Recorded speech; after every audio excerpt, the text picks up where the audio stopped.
This is an extract from the Leader podcast hosted by me, David Marsland. Find us wherever you stream your podcasts.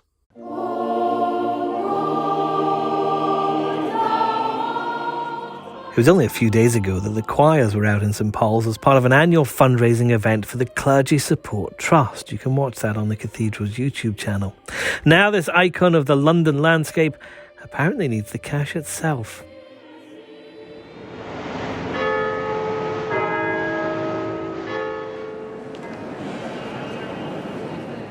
So Christopher Wren's 400-year-old masterpiece could close to visitors because all those international tourists who normally fill the hall and sometimes climb the stairs of the dome haven't been coming thanks to the pandemic.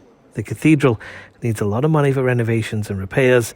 It's not coming in. Closure is not out of the question. Evening Standard's arts correspondent Robert Dex is here. Robert, St Paul's is as internationally known as the Houses of Parliament. How could it have come to this?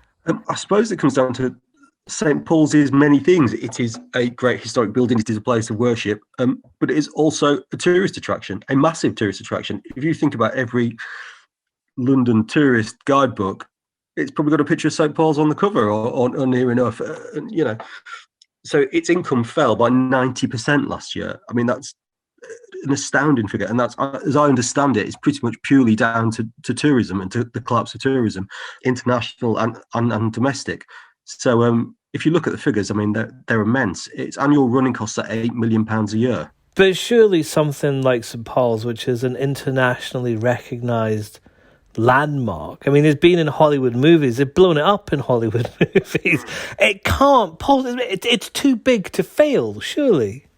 Well, it's not that it's too big to fail, but surely the government, the Church of England, somebody between them, will make sure it doesn't fail. I mean, if you think about, I mean, I know certainly in our office there's that copy of that very famous photograph at the height of the Blitz, and smoke and fire everywhere, and the dome of St Paul's rising above it as this sort of eternal symbol of London. It would be the ultimate irony if it having survived that, it goes down to the fact that its roof is leaking and they can't afford to pay for it. But it surely, I mean, yes, I think the government will not allow it to fail. I mean, they've given it 3.3 million in their defence already from the Cultural Recovery Fund, but that's less than half of its annual running costs. I mean, you just think about the size of the building. The business of keeping it open is vastly expensive, and without tourists going to visit, there is just no money. You know, the church, I'm sure, are spread thinly, like all national institutions, but there might have to be difficult decisions. You know, cuts to things the cathedral does. There might have to be cuts to some of the plans to fix. I mean, they were going to fix the roof, I think, last year, and they put aside 15 million quid for it. That has obviously now gone just on paying for basically survival. So, you know, I mean, to be fair to St Paul's, you know, the Dean said big decisions are coming. Something we'll have to give. You know, nothing is free.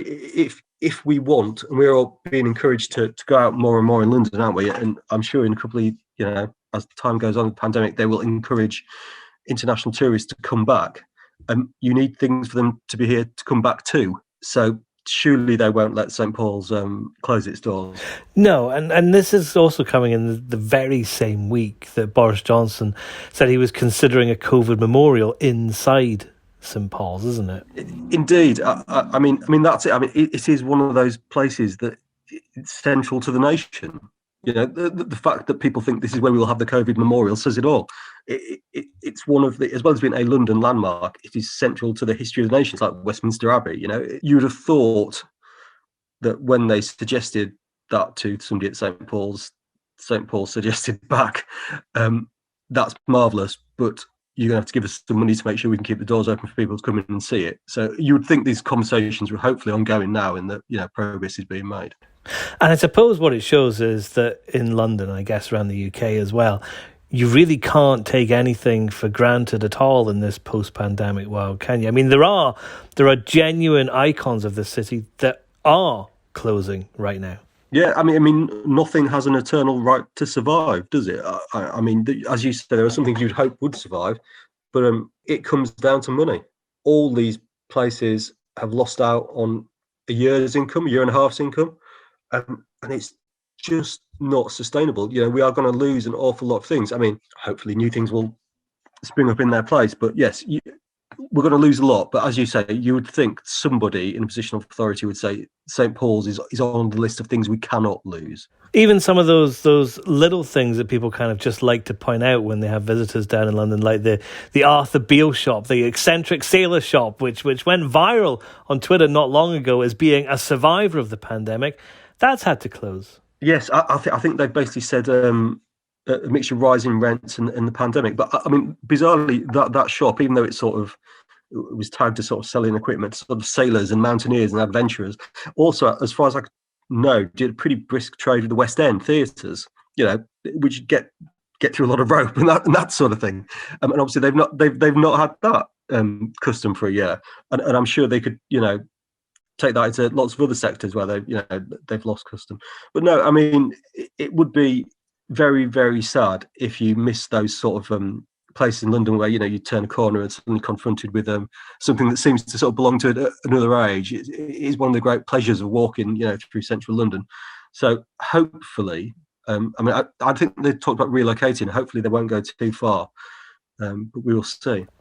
And I'd imagine that a lot of those West End theatres, and I know you've spoken to lots of producers and actors, when it comes down to May 17th, when the country is about to reopen again, they must be desperate for London itself to come out in force, because, as you said, the tourists aren't here. So if anyone's going to save this city, it's Londoners. Yes, I mean, I think there is an element of, use it or lose it, which sounds more of a threat than an enticement. But it's going to be on us for a year, maybe 2 years before international tourism comes back, if things go on as we think they're going to go on. I mean, I've just spoken to somebody now from the Society of London Theatre, and they have a lot of plans to try to entice people, into the theatre and keep them coming back.